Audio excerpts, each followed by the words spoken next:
Hi, we're in front of my house in Westport, Connecticut. My name's Catherine Cleare. As interior designers, we often focus on the big picture, which is really important. But today, I'm going to take you on a very special tour of my home to show you all of the wonderful details that we incorporate into many projects that would be great in your home, whether it's contemporary or traditional. So remember, it's all in the details. So this is my foyer at my home, and I have to tell you what I fell in love with first when I was designing this. It's the balusters. I just think they're so lovely the way that they're cut open with like a rope twist. And then even the newel post I had designed to relate back to the balusters. But the best of all, you have to see the floor. Look at this, because here I took these white oak floors. I have this fabulous artist that I work with, and what we did is we created these patterns and then just kept staining darker and darker to create what I call the poor man's inlay. It's pretty neat, isn't it? We're in my kitchen, and if there's one place where people have very strong opinions, it's about the kitchen. I'm going to share with you some really great design details that I think you're going to really like rather than focusing on cabinetry design. Let's start with my kitchen drawer here, the refrigerator drawer. This is where I keep my produce, and I like this because it's right next to my sink. And I did a neat thing. I carved the drain board right into the stone, so you'll see when I wash my produce or my dishes, the water goes right back into the sink. And then right next to the sink, I have my dishwasher. And then I have a second sink here, also with a drain board. And I have my second dishwasher, which is pretty marvelous because it means my husband cannot bag out of doing dishes after our parties.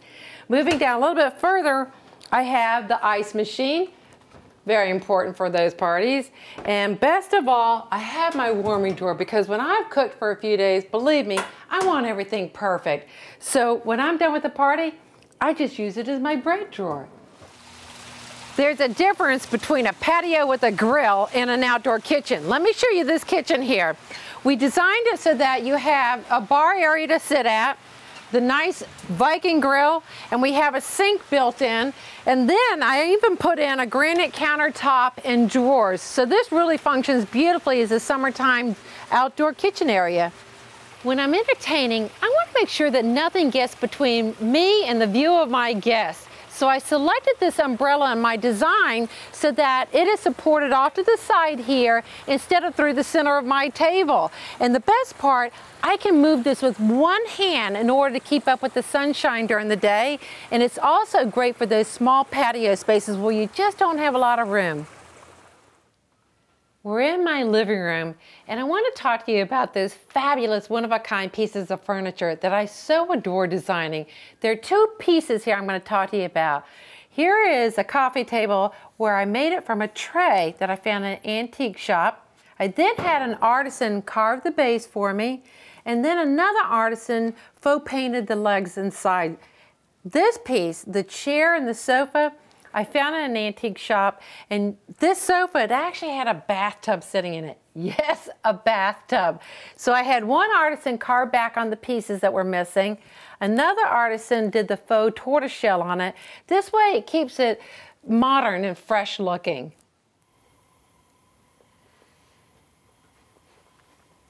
In the master bedroom, if you can only have one indulgence, why not consider a gas fireplace?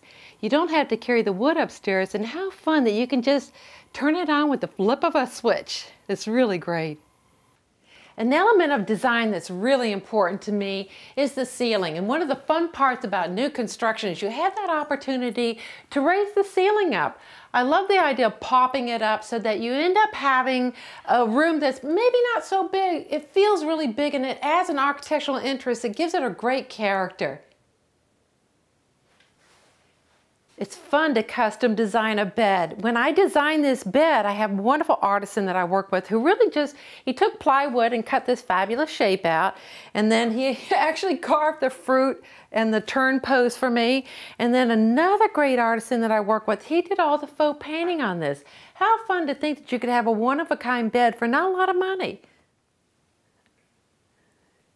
Let's talk about bathrooms. I want to share with you some really good tips on designing a bathroom that's your dream come true.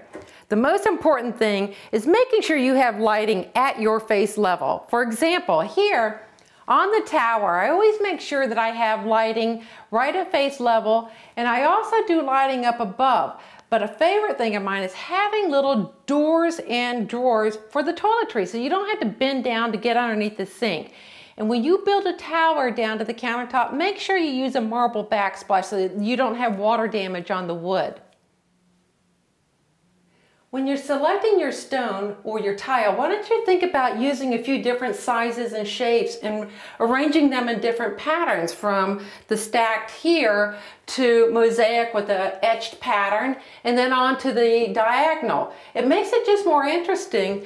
But just look at this stone. I fell in love with the blue stone first, and then I found a pattern I liked and I had it etched into this.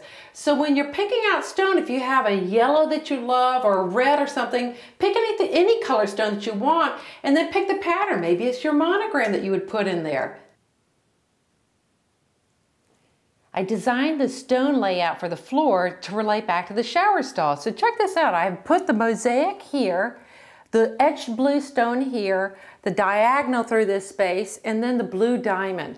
But best of all, it's a heated floor.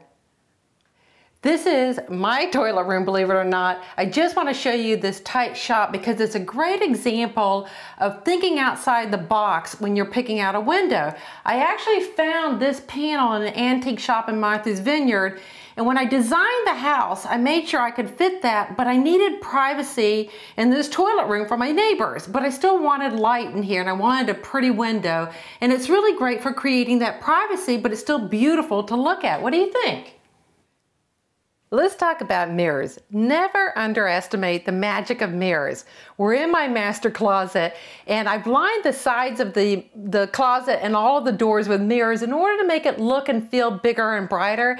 And I get to check out the back side of me before I leave the house. But wait till you see the best part of all. Ladies, is shoes. I have lots of shoes, and I line the inside shelving and on the doors with shoes. What more could I ask for?